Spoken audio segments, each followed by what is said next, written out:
Guten Tag, Willkommen bei Motorstation. Et oui, vous l'avez compris, on est bien en Allemagne, au salon Intermode de Cologne. Et nous sommes ici pour vous présenter la nouveauté phare de ce salon, la BMW R1200 GS. Dès le début de sa carrière, la BMW GS, avec la R80 GS, a instauré une certaine notion d'aventure.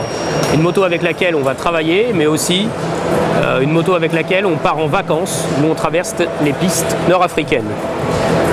Et la R1100 GS avait instauré un nouveau cap en matière de technologie avec l'arrivée du train à vent Telelover. Et la révolution de cette nouvelle R1200 GS 2013, c'est bien sûr ce moteur, toujours un bicylindre à plat, mais partiellement refroidi par eau. Malgré tout, BMW a toujours conservé d'importantes ailettes pour que ce moteur soit toujours refroidi par air, à hauteur de 65%. Autre point important, vous pouvez le voir ici, l'admission qui ne se fait plus par l'arrière comme avant, mais par le dessus. Voilà, ici, on peut le voir. Également, ce tout nouveau moteur présente un carter compact avec l'embrayage et la boîte de vitesse directement intégrée à ce carter moteur. Ce qui fait que le nouveau moteur est beaucoup plus compact. En 2013, la puissance progresse de façon significative. On gagne 15 chevaux, on atteint 125 chevaux en version libre. Jamais la BMW R1200 GS n'a été aussi puissante. Alors les habitués à la marque ne vont pas reconnaître ce nouveau cadre, toujours en acier, mais il a été entièrement dessiné pour s'adapter au nouveau moteur sur la GS. Et également surprise, le cardan qui a été retravaillé est implanté à gauche avec l'échappement en sortie droite. Le train avant évolue, un tout nouveau Telelover. L'arrivée de nouveaux étriers de frein Brembo à fixation radiale. Et également il y a l'ABS. Il est 2 séries sur la R1200 GS. Autre innovation importante chez BMW, la suspension ESA dynamique.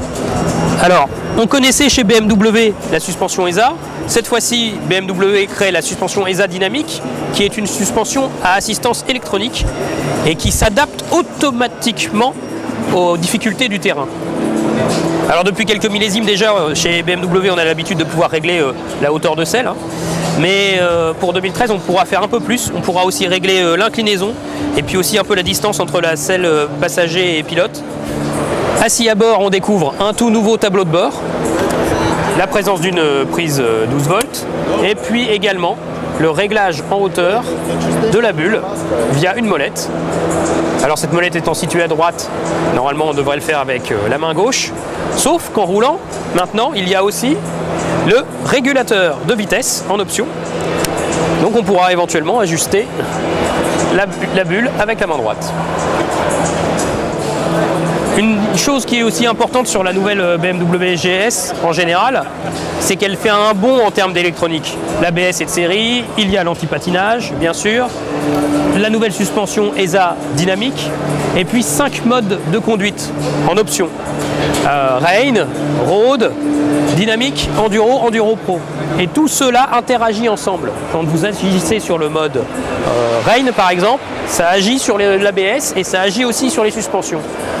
Tout cela interagit ensemble pour fournir toujours le comportement le plus homogène, le plus efficace, le plus confortable. Voilà, vous l'aurez compris, cette nouvelle R1200 GS millésime 2013, c'est un peu une mini-révolution. Bien sûr, le moteur, un refroidissement mixte, partiellement refroidi par eau, une toute nouvelle partie cycle, un nouveau visage pour cette R1200 GS qui s'annonce plus performante, plus 15 chevaux, mais aussi plus lourde, plus 9 kg, 238 kg annoncés tout plein fait par BMW. Donc, et également l'arrivée massive d'électronique en option pour aider au pilotage de cette moto.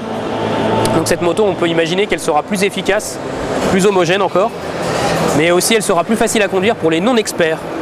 Et on parle bien sûr de ce fameux couple de renversement des cylindres qui sera peut-être encore une nouvelle fois moins marqué qu'auparavant. Pour cela, il faudra attendre le début de l'année 2013 pour voir rouler les premières R1200 GS 2013. Et concernant les tarifs, BMW Motorrad nous a confié qu'il resterait malgré tout assez proche de la grille tarifaire de 2012.